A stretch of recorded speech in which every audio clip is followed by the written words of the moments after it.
Karena udah pada batuk, semua parah batuknya. Sekarang kita buat ramuan obat batuk buat para bocil. Ini aku pakai bunga belimbing buluh. Nah, kalau yang tahu belimbing buluh, aku pakai bunganya ya. Oh, udah sampai ke ungu-ungu parpel-parpelan kayak gini, udah pekat. Baru deh kita angkat ya guys. Nah, ini tadi udah mendidih terus disaring, baru kita tambahin madu guys, biar anak-anak juga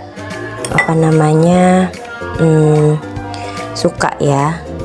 Tuh, sesekiranya aja.